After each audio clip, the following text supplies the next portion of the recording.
Capital FM sadarbībā ar kultūras bāru Sapņu un kokteili piedāvā.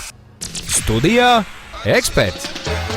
Hei, sveiciens Stopkadras raidījumā! Kā minējām pirms dziesmas, šajā raidījumā mūsu tā saucamais eksperts viesis ir Romualds Pipars, un tieši šobrīd viņš ir arī Capital FM ētera studijā. Labrīt! Labrīt! Labvakar! Mums arī pieejams otrdienās būs. Labvakar arī! Bet šodien runājot par svētdienas rītu, varbūt ievadam gribas jautāt, kāds ir jūsu klasiskais rīts? Kāds bija šis svētdienas rīts? Vai es nezinu, bet tā gulēt gribējās tikt. Cikos cēlāties? Ap 9 kaut kur. Jauki, tā jau ir, ka svētdienas gribas tomēr vairāk pavadīt mājās, tā kā esam ļoti priecīgs un pateicīgs, ka esat atnācis pie mums. Sakiet, bet kā tad ir darba dienu rītiem? Vai arī jāceļas tik agri, ka svētdienās tomēr gribas vispār palikt gultā visu dienu? Man gribās, jo es varu līdz 2-3 nodzīvoties pa vakaru. Tā gribās no rīta gulēt. Kas ir vakara stundās radošums, ka neliek mieru? Kā kur reizi. Man jau liekas, ka radošiem cilvēkiem tas tā tipiski būtu. Varbūt mazliet pastāstiet par sevi, kā izpaužas jūsu tāda kā būtība, kā jūs varētu sevi raksturot. Ja ne gluži profesionāli, kā cilvēkiem mums arī gribas jūs iepazīt. Man gribās visur jaukties iekšā. Un tad es pats sev uztaisu daudz problēmas, ar kurām pēc tam jācīnās, lai viņas atrisinātu. Uztaisāt daudz darbus, kurus darīt. Gribas minēt arī par šo jaukšanos iekšā, ka patiesā vai pirmatnējā jūsu profesija ir ģeogrāfs ģeologs, ja nemaldos, ja? Ģeogrāfs. Ģeologi, man ir mācīta, akmeņus esmu daudzījis. Tāds profesors Grīnbergs bija, viņš mācīja večuķiņš ar 6 āmura sitieniem no atpaļa akmens dabūja kubu. Jums sanāca? Nē, tas nav iespējams.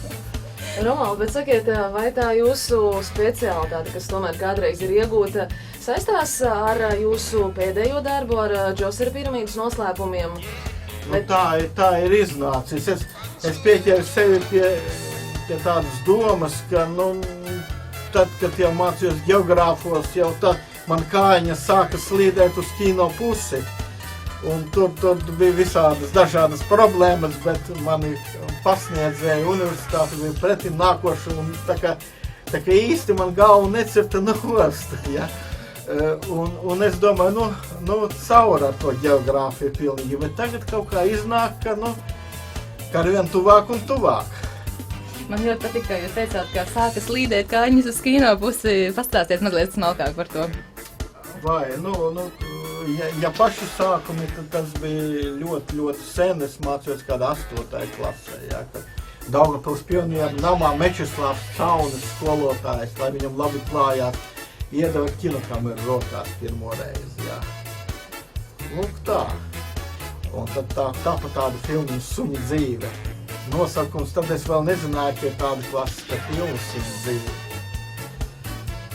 Un pēc tam laikam ejot jums, kas bija par iemeslu tam, ka jūs tomēr tā profesionāli, pat ļoti profesionāli pievērsāties tieši kinematogrāfu, jo kā nekā jūs var dēvēt gan par režisoru, gan par operatoru, gan par producentu, gan par scenāristu.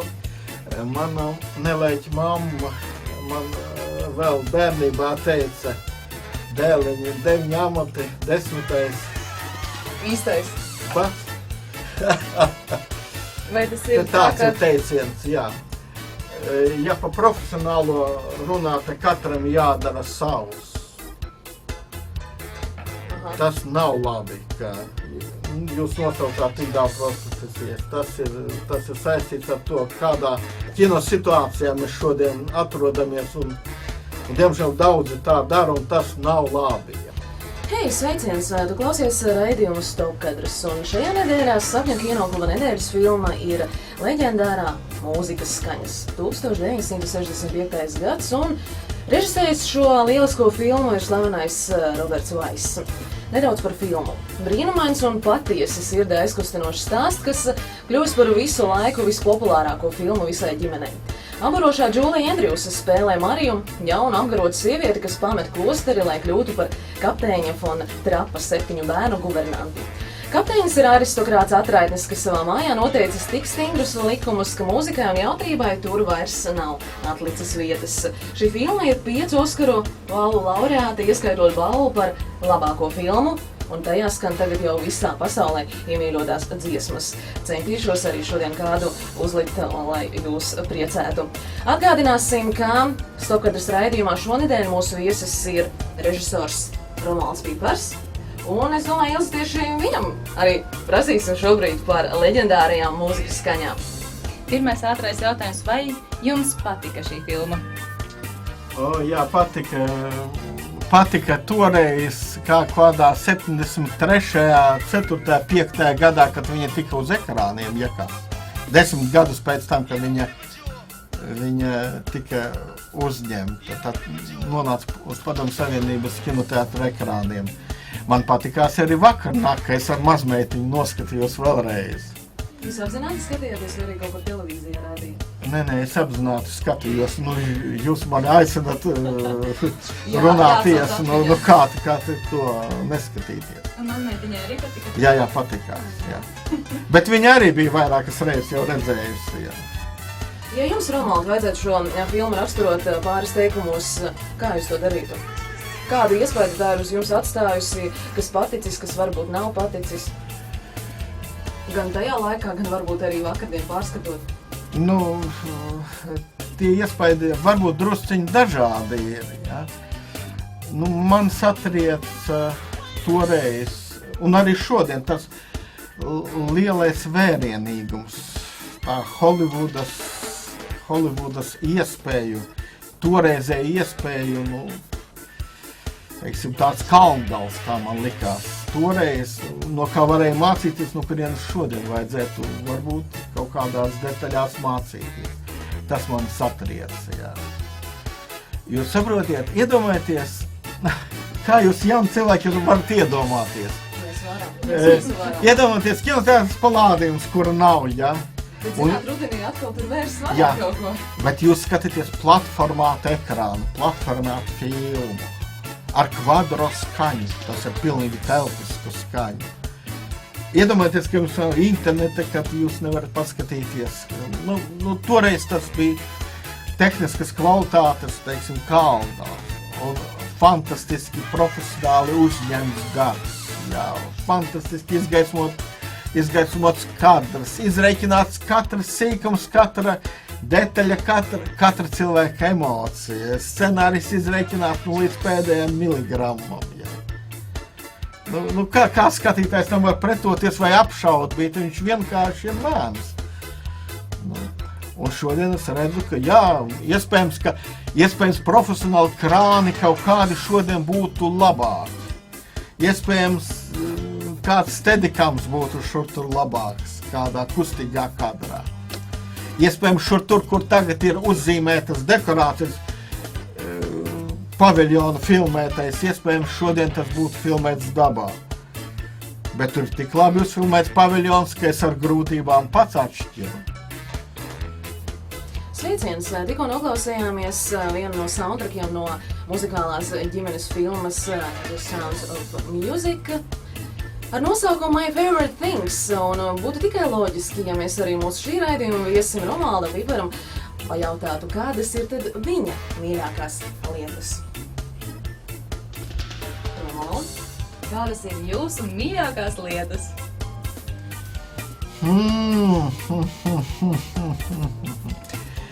Man patīk, ka saulīte spīd, ka ziemā ir silts un var ielīst kādā siltā jūrā, ja pieskarsēties līdz 50 grādiem Karnakas templī. Wow! Ko tas ir ļoti grūti, bet tas ir interesanti. Ir fantastiski, ka tu izkāp strādājis 10 dienas, turpat Karnakas tempļa pagalmos, kur ir ārkārtīga temperatūra, un ka tu iekāp lidmašīnā un vēl nesaproti, uz kurien tu lido. Un tas ir vienā krekliņā. Un izkāp no lidmašīnas un iekāp taksī. Ārā ir kādi -5, un taksijas šoferis ir šausmās. Domā, ka vien trako viņš vērt uz māju, un tu atbrauc līdz māju, joprojām tev ir karsti. Redz, cik ilgi saglabājās karsts. un tikai tālāk ap pustekti tev paliek augsti, un tad viss, kas mājās ir tev uzmests virsū, bet vienalga tev paliek augsti. Tas man patīk.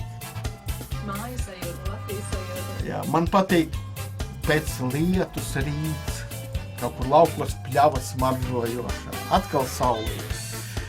Arī pavasara vai rudens smarža, kad pūst vecās lapas zāle.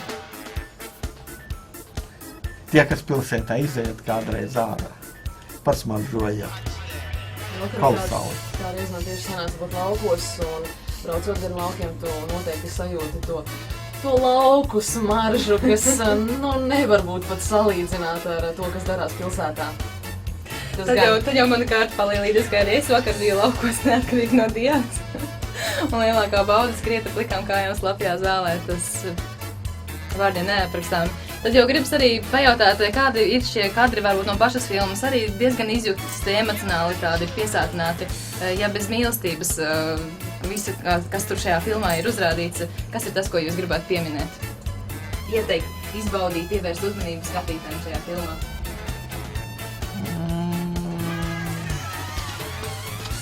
Jūs ziniet, es teiktu tā, ka viņa ļoti līdzena.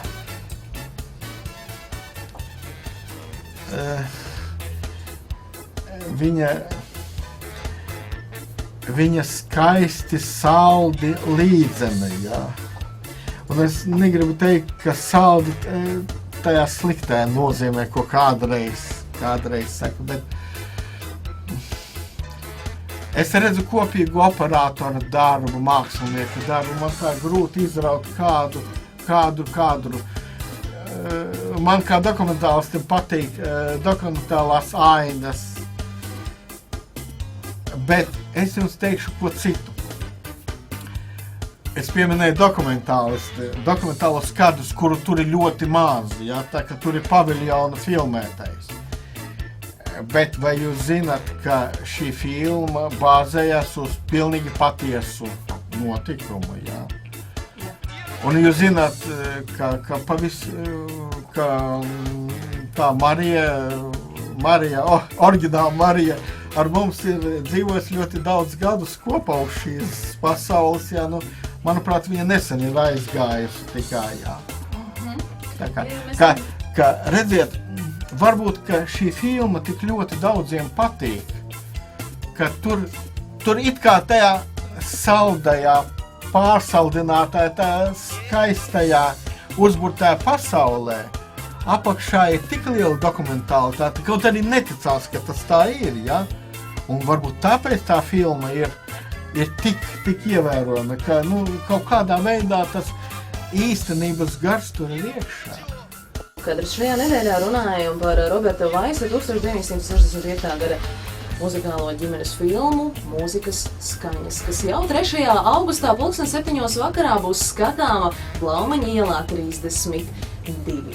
Par filmu var minēt to, ka iepriekš, mēs arī noklausījāmies vienu no soundtrackiem, kas ir visslavenākais Edelweiss Sounds of Music, un runājot par filmas mūziku, tad autors tai ir Richards Rodgers, viens no 2 pasaules cilvēkiem, kurām ir piešķirtas 5 balvas, kas katra no sevis ir atšķirīga. Proti, ir Oskars, ir Grammy, ir Emmy, ir Tony un ir arī Pulicera prēmija. Tā kā, nav jābrīnās par to, ka mūzika arī šai filmai ir iegūsi daudzas Oskarotas balvas.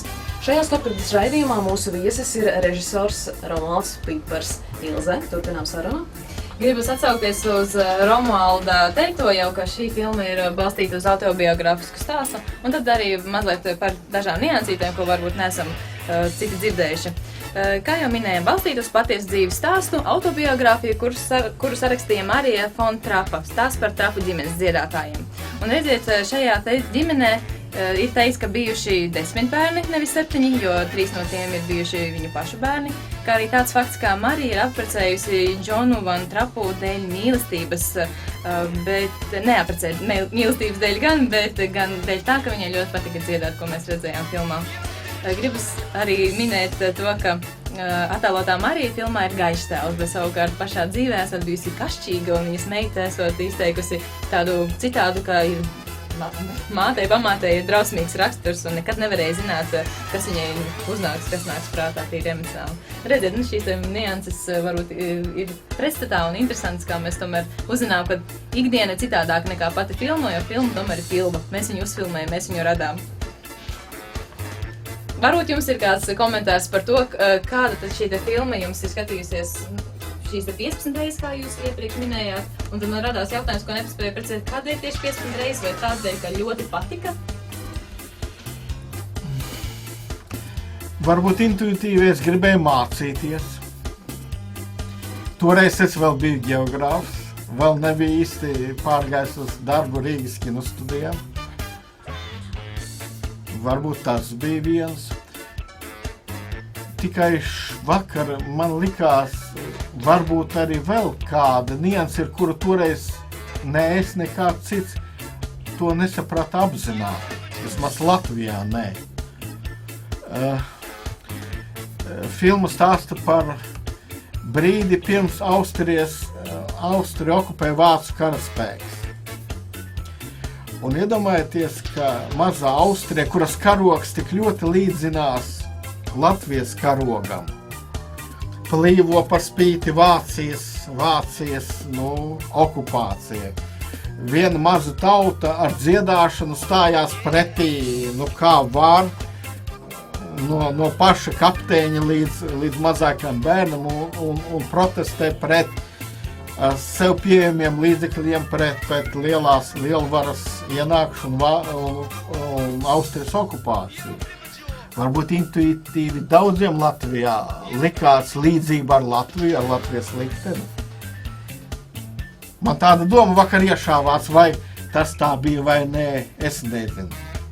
Tad ir neatbildētais jautājums, vai filma tomēr vairāk ir par mīlestību, vai varbūt tomēr daudz zīmīgākām, intuitīvi tādām lietām, kas mums ir ierakstītas sajūtu līmenī. Tā tas varētu būt noteikti. Bet runājot par mīlestību, varbūt šajā brīdī, ja minējam tik nopietnas lietas, tad varbūt arī mazliet nenopietnākas. Gribas iepriecināt savu draudzeni, viņa zinājis, ka jūs būsiet mūsu studijā un zinājis, ka viena no viņas mīļākajām filmām tiks aprunāta vai izanalizēta. Tāds tīrs ievšīgs jautājums, ka ir fakts, ka tajā laikā pēc filmas izrādīšanas pats kapteinis bija kļuvis kā daudz sieviešu elks, vīriešu etalons. Un kāds ir jūsu komentārs par to, kā jūs varētu to skaidrot vai...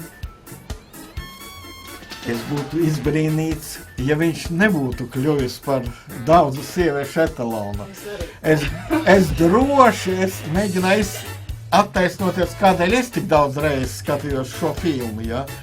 Gan padzīvot citā pasaulē, gan iespējams kaut ko mācīties, ja? Bet es zinu, ka bija kundzes un sievietes tajā laikā, kuru filmu skatīšanās skaits tuvojās 100. Tā, te ir atbildi, ja. Kā jau arī pauzē jūs minējāt par šo te pasaku, kas ir sapņu valstība, kur vienkārši var izdzīvot. Un ņemot vērā, cik agrāk šīs filmas bija reti sastopamas profesionāli pieejams cilvēkiem, ka tas bija droši vien laiks, kad varēja ieslīgt uz gadiem 5 un baudīt un ar šiem tēliem dzīvot savā galvā. Kā vienmēr laiks tik ātri skrien, ka jāķeras klāt tai oficiālajai sadaļai, proti laiks dara savu un tā kā tāds jau atvadas mūs gaida. Tad atvadās būs gaisīgs jautājums. Arī pēdējā dziesma Going to 17 bija par mīlestību un mums skatoties ar Dianu šo mūziklu arī radās retorisks jautājums. Man Diana saka, kad domā, par ko ir šī filma? Un man jautā, un viņa zina atbildi. Es savukārt arī zinu atbildi, man viņa ir cita, un es saku par mīlestību. Savukārt Diana saka, nē, par mūziku. Un tad kāda ir jūsu interpretācija, par ko ir šī filma mūzikas skaņas? Es domāju, ka par mīlestību tomēr. Bet es precizēšu savu variāciju par mūzikas tēmatu. Mūzika arī ir mīlestība. Paldies! Paldies uz šīs saldās, skaistās nots. Arī gribas atvadīties un teikt lielu paldies, ka atnācāt un novēlēt tikpat ražīgu šo te radošo turpinājumu, visu cieņu, lai jums veicas, lai jums jauks gan profesionālais turpinājums, gan arī vienkārši šī skaistā diena. Paldies jums, pie jums ir fantastiski, burvīgi. vienreizēji. Mēs ar Ilzi Divas saskatāmies, jo fantastiskas, mēs zinām. skaistas meitenes. Ticiet Paldies. man, ja jūs redzētu, ko es redzu, tas varētu konkurēt ar filmu mūzikas skaņām 100 punktu. Paldies, Romualds, sirsnīgs paldies, Paldies. tiešām, ka atnācāt. Jā, paldies. Nu ko, tagad Capital FM ēterā CeeLo Green, Bright Lights, Bigger City.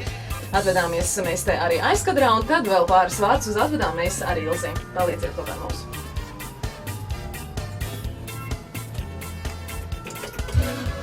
Tas arī tas mazais brīnums raidījums.